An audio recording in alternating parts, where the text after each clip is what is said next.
Salutations à chacun. Je me rappelle un épisode que j'ai vécu il y a bien des années en arrière. Je vous raconte ce qui s'est passé. Je conduisais ma voiture comme ça, puis j'entendais un bruit un peu bizarre. De temps en temps, comme ça. Je me suis dit, bon, je sais pas trop ce que c'est. Bon, ça fait rien, je continue de rouler. Je roule, etc. Les jours passent, puis j'entendais toujours ce bruit. Et puis, au fur et à mesure, il me semblait que ce bruit dans le moteur, là, ça s'accentuait. Et puis, je téléphone au garagiste et je lui dis, écoutez, est-ce que vous pouvez jeter un œil à ma voiture? Il y a je pense que c'est pas grand-chose, il y a un drôle de bruit comme ça. Ok, je pose la voiture, après je vais au travail, et il m'appelle dans la journée et il me dit, mais Monsieur Joly, comment vous avez fait pour rouler avec ça? Puis comment vous avez fait? Je dis, pourquoi? Qu'est-ce qui se passe? Il me dit, il y a un arbre qui est entre la boîte de vitesse et le moteur, il y a un arbre comme ça, il est tout fichu, un arbre cannelé, il m'a dit, c'est tout bousillé à l'intérieur. Je me demande comment vous avez fait pour rouler avec ça. Puis je dis, c'est un miracle. Il me dit, oui, c'est un miracle, mais là, il faut faire quelque chose, vraiment. Il faut faire quelque chose. Alors voilà, je dis, est-ce que vous pouvez le faire? Il me dit, oui, je peux le faire. Alors, ma voiture était immobilisée. Et c'est vrai qu'il m'a montré la pièce après, et il y avait urgence. Et puis moi, j'étais un peu léger, quoi. Je me rendais pas compte. Je dis, voilà, ça. J'attends la visite, j'attends la révision, puis on verra bien ça. Il y a urgence. Et j'aimerais vous dire, ce soir, il y a une urgence quelque part. Il y a une urgence et ça dépend de la décision que tu vas prendre. Comment tu vas répondre, disons, à cette urgence? Lorsque Jésus était sur terre, en chair et en os, comme ça, les gens pouvaient le voir, il faisait des choses extraordinaires. Pendant 3 ans à peu près, il a fait des choses fabuleuses que personne n'avait faites auparavant. On l'a chanté, les sourds entendaient. Donc, les gens pouvaient venir à Jésus, c'était gratuit. Ils venaient à lui, et puis Jésus posait ses mains sur les oreilles. Voilà, on a l'impression que c'était rapide. Des fois, il claquait des doigts, peut-être. Des fois, il faisait quelque chose, un acte. Et les sourds entendaient. Les aveugles, pareil. Voilà. Et tous ceux qui sont venus à Jésus ont été bénis. Mais peut-être, certains, ils sont restés loin comme ça. Ils se disent, j'attends un peu. Et ils n'ont pas eu ce sentiment d'un caractère d'urgence. Et lorsque Jésus faisait ces miracles, il y avait un but. C'était d'abord que le malade soit guéri, il soit en bonne santé. Dieu veut qu'on soit en pleine santé. Vraiment, il a compassion de nous si on est malade. Même si on n'est pas malade, il a compassion de nous, n'est-ce pas? C'est son amour qui est là, il est grand. Bien, Jésus était comme ça, il guérissait les malades. Et puis, après, il annonçait, ou la Bible dit, il enseignait la bonne nouvelle. Il enseignait la bonne nouvelle du royaume de Dieu. Il enseignait comme ça. Donc, il enseignait quelque chose, une bonne nouvelle. Et puis, ceux qui étaient les religieux à l'époque, les prêtres de l'époque, ils étaient un peu fâchés contre Jésus parce que Jésus rassemblait à lui, finalement, les gens avaient soif de Dieu. Jésus annonçait la bonne nouvelle, guérissait les malades. Donc, il y avait beaucoup de gens, il y avait même des foules à des moments donnés qui étaient autour de Jésus parce qu'ils voulaient être bénis, être encouragés, être heureux, parfois être nourris, etc. Donc, il y a eu un phénomène extraordinaire. Mais Jésus n'a jamais dit, je vais fonder le christianisme, puis comme ça, on aura des églises, des bâtiments, et voilà ce que je veux. Et il n'a jamais dit ça. Il a dit, je vais bâtir mon église, mais mon église, c'est pas tant des bâtiments, c'est des gens, c'est des hommes et des femmes qui font une rencontre avec moi. C'est ça l'église, en fait. Finalement, ce rassemblement, on aurait pu l'avoir dehors. Mais on serait quand même l'église de Jésus-Christ, Sauveur et Seigneur. Donc, le sentiment d'urgence qui est là, c'est important de le réaliser. Lorsque Jésus annonce la bonne nouvelle de l'évangile, il dit pas seulement il y a urgence, vraiment, mais il dit il y a urgence pour toi qui écoutes ce message. Lui, il n'y avait pas urgence pour lui. Il faisait son ministère, il prêchait la bonne nouvelle, tout ça. Il était bien occupé, mais l'urgence de la décision, il la mettait sur les foules qui étaient là. Il faut que tu rentres dans le royaume de Dieu, il leur disait. Alors les gens disaient, mais comment il faut faire pour rentrer dans le royaume de Dieu? Je sais pas, il y a même un qui a dit, mais moi je suis trop vieux pour entrer dans le royaume de Dieu, je dois naître à nouveau, mais comment il faut faire? C'est pas possible. Redevenir un bébé, c'est pas possible. Donc il les poussait dans leur retranchement, les personnes qui écoutaient, et qui disaient, il faut que tu prennes une décision. Mais quelle décision je dois prendre? Elle est toute simple, la décision. Tu me regardes et tu crois en moi. Enfin, pas moi, mais tu crois. Voilà, si Jésus est là, il nous dirait, croyez en moi, regardez. Et ça, c'est l'entrée dans le royaume de Dieu. Quoi, j'ai pas besoin de faire plus? Si, il faut tout donner. Croire et tout donner. Mais si on dit croire, je crois en toi, on ne peut pas croire à moitié. Hein. On croit en entier. Et Jésus dit, si tu m'accueilles dans ta vie, si tu donnes ta vie pour moi, alors là, tu peux rentrer dans le royaume de Dieu. On ne peut pas rentrer à moitié. Hein. Il y en a qui ont essayé de rentrer à moitié. Un jour, il y a un gars, c'est dans Actes chapitre 8, un personnage comme ça, donc c'est bien réel. Il entend l'évangile, Jésus n'est plus là, il est déjà parti. Il y a un homme qui s'appelle Philippe qui annonce l'évangile, la bonne nouvelle de Jésus-Christ, de croire en lui. Il annonce, puis il y a des foules qui écoutent ça, avec attention, nous dit le texte, Acte 8. Ils écoutent la bonne nouvelle, et Philippe qui prêche, eh bien, il leur parle non seulement de la bonne nouvelle, mais il leur parle du nom de Jésus-Christ. Et par ce nom, on peut rentrer dans le royaume de Dieu, on peut être guéri de nos maladies, on peut être sauvé par le nom de Jésus-Christ, c'est le seul nom qui a été donné. Donc ils prêchent ça, les foules qui sont là sont attentives, elles écoutent vraiment avec attention, elles sentent ce sentiment d'urgence là, et puis tout d'un coup le Saint-Esprit les touche, les gens se convertissent, se donnent à Jésus-Christ entièrement, ils croient à la bonne nouvelle et ils ont la conviction qu'il faut se faire baptiser. Alors Philippe les baptise. Ça devait être des baptêmes à la chaîne. Aujourd'hui, on a un baptême, mais il y a eu des temps, et il y aura encore des temps où les baptêmes seront à la chaîne, parce que le Saint-Esprit agira tellement fortement qu'il n'y aura pas l'indifférence comme ça. Le sentiment d'urgence que Jésus annonce dans la bonne nouvelle, il est là et il est présent. Donc les gens se font baptiser, et puis il y a ce personnage-là qui est un peu pas très clair dans son cœur. Il croit, mais il croit à moitié. Il décide de se faire baptiser quand même. Il dit, ok, je me fais baptiser. Puis après, il regarde ce qui se passe et il voit que les gens, là, sont touchés par l'évangile, ils sont touchés par le Saint-Esprit et son cœur, il n'est pas droit. Il n'a pas pris la bonne décision pour Jésus complètement. Il n'est pas net. Quand Pierre et Jean, les apôtres, arrivent de Jérusalem, là, c'était un peu plus loin que Jérusalem, ce qui se passait, ils arrivent, Pierre et Jean, là, et puis Simon, il s'appelle Simon, ce gars-là, qui n'était pas très net. Simon, il voit ça, il voit que les apôtres posent les mains sur les gens qui viennent de se faire baptiser. Ils imposent les mains, le geste comme ça, il y a un geste symbolique et puissant. Les gens sont remplis du Saint-Esprit, ils parlent en langue, ils chantent en langue, il y a la vie, il y a la joie extraordinaire du royaume de Dieu. Il voit ça, Simon, que le royaume de Dieu est manifesté, mais il veut ce pouvoir.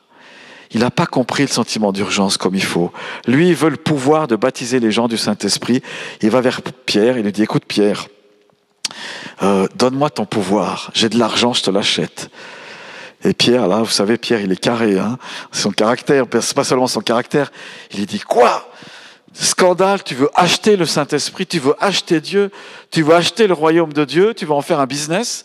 On voit ça malheureusement des fois aujourd'hui. Hein. Voilà. Pierre le reprend sévèrement. Il lui dit, mais non, mais repens-toi, quoi, complètement. Tu sais pas qu'il y a urgence. Il faut changer de vie. Repens-toi vraiment du fond de ton cœur. C'est le moment, tu sais pas combien de temps tu vas vivre. Tu sais pas si tu vas aller en enfer, au paradis, etc. Moi, je te dis, tu peux y aller au paradis si tu te repens. Tu peux avoir la vie éternelle. Repens-toi maintenant. Et lui, malheureusement, il refuse ça. Il dit non, je veux pas. Moi, je veux garder ma vie dans mes péchés en quelque part comme ça. C'est triste, c'est une des histoires les plus tristes de l'Évangile quand quelqu'un refuse la bonne nouvelle du salut. Mais ce soir, il y a urgence. Est-ce que tu as pris une décision pour le royaume de Dieu, de ton cœur, hein, pas seulement un oui cérébral parce qu'on comprend l'Évangile. Alors il y a une personne parmi nous qui a pris cette décision, c'est Raisa. Elle a été vraiment, on va dire, saisie par Jésus, touchée par Jésus. Vous en saurez plus tout à l'heure. Elle a pris cette décision. En fait, nous, les croyants, on a pris la décision, je vous le rappelle peut-être, vous avez pris une décision pour Christ, et c'est tant mieux. C'est pas pour échapper à l'enfer, mais c'est parce qu'il y a une urgence de prendre la bonne décision pour entrer dans le royaume de Dieu. Comment on sait qu'on est dans le royaume de Dieu ? Il y a quelques étapes. La première, c'est ce que la Bible parle. La Bible parle de repentance. C'est-à-dire, on réalise que voilà, notre cœur devant Dieu, il est pas droit. On est né dans le péché, on est pécheur et on est né dans le péché. On voit dans la Bible qui dénonce le péché, comme ça on voit plein de choses, dire oh, j'ai fait ça. Mais la repentance, c'est un don de Dieu. Il faut le demander. Seigneur, donne-moi ce don de la repentance. Est-ce que je suis bien repenti ? Et quand c'est comme ça, vous demandez pardon à Dieu, de manière générale, pour tous vos péchés. Et puis si vous montrez des choses précises comme ça, repentez-vous, peut-être que vous avez volé. À ce moment-là, il va vous montrer non seulement de demander pardon, mais de restituer. Pas très bonne nouvelle, hein. Si on est voleur, il faut restituer les choses. La Bible dit, si on s'est disputé avec quelqu'un, si on s'est frité avec quelqu'un, comme disent certains, il faut aller se réconcilier dans la mesure du possible. Il faut aller jusqu'au bout de la démarche devant les hommes. Si on a, je sais pas, si on a été l'auteur de drames, etc., il faut essayer de réparer les choses. C'est une démarche qui fait partie de la repentance. Et il faut aller jusqu'au bout de cette démarche-là. Et ça, c'est la première chose. Si vous faites cette démarche, Dieu va vous aider. S'il y a des décisions à prendre, des retours à faire, des restitutions à faire, Dieu va vous aider. Ça coûte, mais il faut aller jusqu'au bout de la chose. Ça s'appelle la restitution. Mais la repentance est clé devant Dieu. Seigneur, pardonne-moi mes péchés. Pardonne-moi. Sur la croix, tout à l'heure il y avait des croix projetées là. Sur la croix, Jésus est mort. Mais à sa gauche et à sa droite, il y avait deux personnages, là, deux êtres humains qui étaient là, deux gars. Et puis deux voleurs, deux criminels qui étaient là. Lui avait rien fait, Jésus, il était au milieu. Et puis à gauche et à droite, il y a deux là. Et la crucifixion sur la croix, on meurt pas tout de suite. C'est une lente agonie. C'était terrible. Et on a des textes d'époque qui parlent de ça. C'est assez gore, vraiment c'est trash, quoi.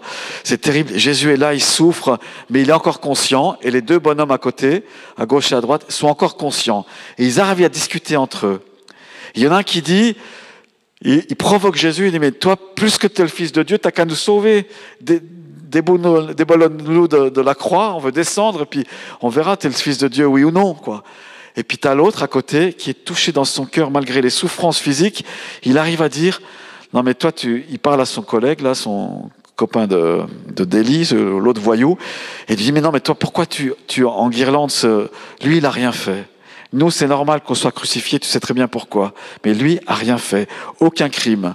Il a juste annoncé une bonne nouvelle et à cause de ça, on le met à mort. C'est injuste, profonde injustice. Et puis, il se tourne vers Jésus, le gars qui souffle là, ça doit être terrible, ce dialogue tellement intense. Il dit à Jésus, écoute, souviens-toi de moi. Et c'est son signe de repentance. Il n'a pas fait une longue prière et Jésus lui dit, il se tourne vers lui et lui dit, tu sais, tu seras avec moi dans le paradis. Tout à l'heure, on va se retrouver. Tu verras, on va se retrouver. Il y a urgence. Il y avait urgence pour eux. Imagine que tu es sur cette croix. Si tu n'as pas encore pris de décision pour Jésus-Christ, il faut que tu prennes la décision pour Jésus. Je te presse un peu parce qu'il y a une urgence. Il y a une urgence de prendre une décision. Peut-être tu as entendu déjà la bonne nouvelle. Tu sais les choses. Peut-être même tu as reçu Christ et c'est bien. Mais il y a une prise de conscience ce soir à avoir. Donc au temps des apôtres, les gens avaient cette prise de conscience, c'est raconté dans les actes des apôtres, et ils ont pris une décision. Pourquoi le baptême en fait? Pourquoi il faut se baptiser? Eh bien, Jésus lui-même a dit, celui qui croira et qui sera baptisé sera sauvé. En fait, le baptême, ça fait partie intégrante de ta foi. Donc celui qui croira, quand on dit avoir la foi, c'est quelqu'un qui croit. Celui qui croit en Jésus, qui croit en moi, eh bien, il se fait baptiser comme signe extérieur de sa foi. Il y a des gens qui disent, oui, moi j'ai la foi, mais ça veut dire je crois que Dieu existe. Voilà, ça va pas forcément plus loin, j'ai la foi. Ils disent ça, on entend souvent. Des fois, si on dit qu'on est chrétien, on partage un peu notre vie avec Dieu. Ah oui, moi je crois. Donc ils ont la foi. Mais il n'y a pas de décision qui a été encore prise. Il faut prier pour une juste décision comme ça. Donc Jésus dit, Marc 16, 16, « Celui qui croira et qui sera baptisé sera sauvé. » Est-ce que vous pouvez redire ça avec moi? Celui qui croira et qui sera baptisé sera sauvé. Et qu'est-ce que c'est que ce baptême? C'est ce qu'on vit aujourd'hui. C'est le fait de plonger quelqu'un dans l'eau. On plonge une personne dans l'eau, ceux qui ont été baptisés, rappelez-vous votre baptême, n'est-ce pas? C'est un baptême par immersion, par plongeon intégral. On va plonger la personne intégralement et pas un cheveu ne doit être oublié, n'est-ce pas? On immerge la personne. C'est ce que Jésus veut dire, hein? Et lui-même s'est fait baptiser. Au début des évangiles, c'est marqué que Jésus, lui le Fils de Dieu, il est humble, il vient vers Jean-Baptiste, qui était Jean le Baptiste, celui qui baptisait les gens, et il dit « baptise-moi ». Jean-Baptiste refuse. Il dit non, mais t'as pas besoin d'être baptisé. Toi, c'est bon, on s'est quitté. C'est parfait chez toi. Il y a rien à changer. Si. Laissons faire ce qui est juste. Alors Jean-Baptiste accepte et Jésus se fait baptiser par immersion. J'aurais aimé être là, hein, parce qu'il y a non seulement ce baptême qui est là, il y avait la présence du Saint-Esprit qui est descendu sur la forme d'un oiseau. Le Saint-Esprit était comme une manifestation de l'Esprit de Dieu, pas mystérieux ça, mais l'Esprit de Dieu est venu sur Jésus avec puissance. Et c'est pas fini, il y a une voix du ciel qui s'est fait entendre. C'est la voix du Père Céleste. Quand il y a un baptême, la voix du Père se fait entendre. Peut-être comme un miracle, hein, mais elle se fait résonner dans nos cœurs. La personne qui est baptisée, elle ressort de l'eau. Il y a comme l'officialisation, le stempel de Dieu, le tampon divin là qui dit « Celui-ci est mon fils, celle-ci est ma fille ». Il y a une identification spirituelle qui est là, très importante. Ceux qui ont été baptisés, je vous le rappelle, ou je vous le mets ça en tout cas à nouveau dans la mémoire, le Père vous a dit à ce moment-là « Tu es officiellement mon fils, ma fille ». Alors vous allez me dire, ouais, mais le brigand à la croix, il s'est pas fait baptiser. Non, il n'a pas eu le temps. Voilà, pas eu le temps. Mais s'il avait eu le temps, il l'aurait fait, certainement. Hein. S'il n'avait pas été sur la croix et s'il s'était repenti de ses péchés et mis sa foi en Jésus, il aurait dit, il faut que je me fasse baptiser, la conviction. Donc c'est pas une excuse pour pas se faire baptiser. Voilà, parole pastorale. Et je vous y encourage, bien évidemment. Voilà, celui qui croira et qui sera baptisé sera sauvé. Voilà, le baptême d'eau fait partie intégrante du salut et de la démonstration de ta foi en Jésus-Christ. Pourquoi? C'est quoi ce baptême en fait? C'est pas un bain avec du savon. L'eau n'est pas magique. C'est pas une eau bénite. C'est l'eau du robinet qui est toute simple. Il n'y a pas un pouvoir magique là-dedans. Juste que les choses soient bien claires. Mais il y a une symbolique très très forte qui est là. C'est l'apôtre Paul qui en parle dans Romains chapitre 6. Eh bien, il dit que ceux qui se font baptiser, ils sont ensevelis avec Jésus-Christ et ressuscitent avec lui. En fait, ça fait un peu penser à une tombe. Hein. Je suis désolé de l'image qui est là quand vous allez à Saint-Georges ou ailleurs. Voilà, il y a un trou dans la terre. Là, il y a un trou et on va plonger Raïsa dedans. Il y a ce que l'apôtre Paul il parle du vieil homme. La vieille femme, c'est peut-être pas moins élégant, mais il y a la nature en nous de péché. Eh bien, on va lui rappeler que maintenant, elle est morte en Jésus-Christ. La nature qui pousse à faire le mal, elle est décédée, elle est ensevelie en Jésus-Christ parce que Jésus est mort et qu'il a été mis dans la tombe. Et comme Jésus est ressuscité 3 jours après, eh bien, Raïsa, elle ressuscite en Jésus-Christ. Il y a une nouvelle Raïsa qui est là, qui est née de nouveau, qui est dans la vie nouvelle en Jésus-Christ. Donc, en fait, ce qui ressort de l'eau, ce n'est pas une pécheresse pardonnée. Non, c'est plus ça. Ce qui ressort de l'eau, c'est une nouvelle créature. Elle est déjà une nouvelle créature. Là, c'est l'acte officiel, hein, comme ça. Mais c'est une nouvelle créature. C'est pas qu'elle va plus pécher ou qu'on ne pêche plus. On espère bien sûr le moins possible, mais c'est une nouvelle créature. Et vous n'êtes plus sous la condamnation ou l'accusation de vos péchés. Vous n'êtes plus enfermé dans l'esclavage, mais vous êtes une nouvelle création en Jésus-Christ. Et ça, c'est extraordinaire. C'est l'apôtre Paul dans Romains 6 qui dit ça. Ignorez-vous que nous tous qui sommes baptisés en Jésus-Christ, nous sommes baptisés en sa mort et en sa résurrection. Et on est un avec lui. Ça s'appelle l'identification. Donc c'est comme si on était mort sur la croix avec Jésus ou par Jésus-Christ et on est ressuscité du tombeau avec lui. Amen, hein? Gloire à Dieu, c'est glorieux. Combien ça coûte tout ça? Ceux qui sont sauvés, combien vous avez payé? Combien? 0 francs, même pas 10 francs? Non? Parce que c'est offert. Voilà, c'est plus que gratuit. C'est vrai que c'est gratuit pour nous, mais c'est offert. Quelqu'un a payé le prix pour ça. Quelqu'un a tout payé. Ma facture de voiture, là, j'y reviens, je pouvais pas la payer. Quand il m'a annoncé la somme, c'était plus de 2000 francs. J'avais payé, on n'avait pas les sous de côté à l'époque. Voilà, comment on va faire? Et puis, miraculeusement, on a reçu un retour des impôts. Je ne m'y attendais pas du tout, qui correspondait à la somme de la facture, plus ou moins. Quelque chose qu'on a pu payer. Quand il m'a annoncé le montant, le garagiste, je lui ai dit oui, pas de problème. Voilà, mais c'était pas de problème de foi, parce que oui, il y avait un problème sur mon compte. Voilà. Mais Dieu a pourvu les jours d'après. Il y avait ce retour d'impôt. C'était extraordinaire. Merci Seigneur. Oui, le salut en Jésus-Christ est offert, est gratuit. Et ça nous pousse à chanter de joie. Beaucoup aimé ce chant-là, le Saint-Esprit est là, parce que c'est vraiment ça. Il y a une joie. Et ce soir, c'est la fête grâce à Dieu. On officialise le rachat en Jésus-Christ de notre sœur, en Jésus-Christ. Voilà, on a parlé de Acte 8, verset 12, l'évangile prêché. On a parlé de l'évangile du royaume de Dieu.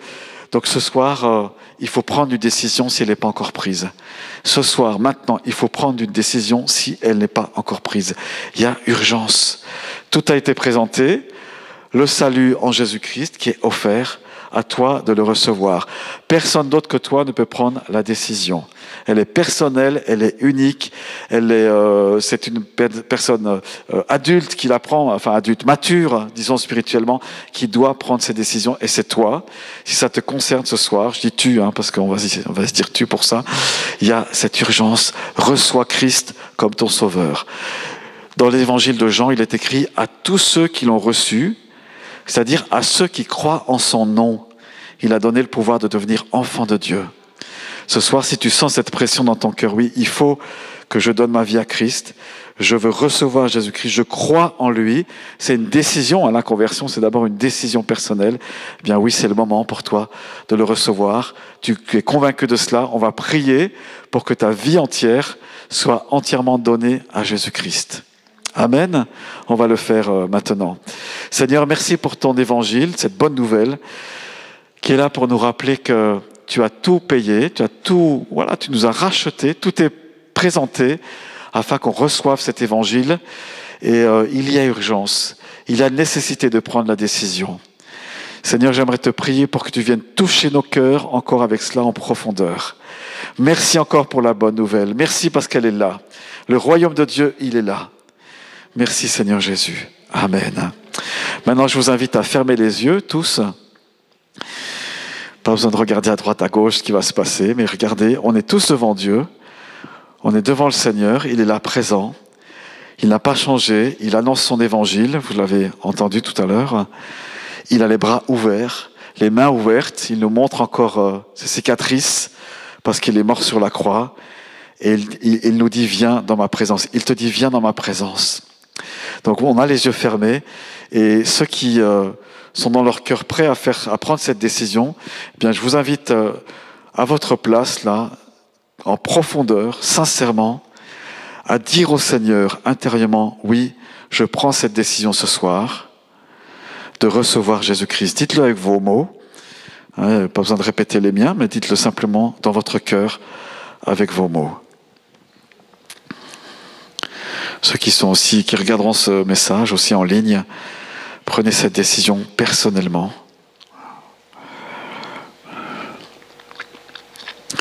Voilà, et si vous avez pris cette décision, je vais vous demander un acte tout simple. Restez à votre place, puis vous pouvez lever la main. Levez la main à votre place, comme ça moi je vais voir ceux qui ont pris la décision ce soir. Donc si tu as pris cette décision de recevoir Christ personnellement, eh bien tu peux lever ta main là où tu es. Personne ne regarde, fermez les yeux. Alléluia. Ouais. Gloire à Dieu. Oui, je vois la main. Merci Seigneur. Merci Jésus. C'est bien. C'est bien.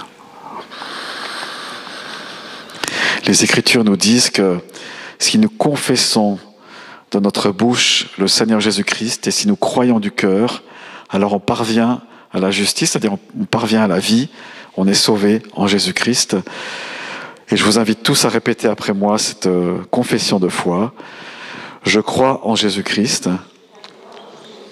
Je crois qu'il est sauveur et Seigneur de ma vie. Je crois qu'il a accompli tout ce qu'il faut pour mon salut.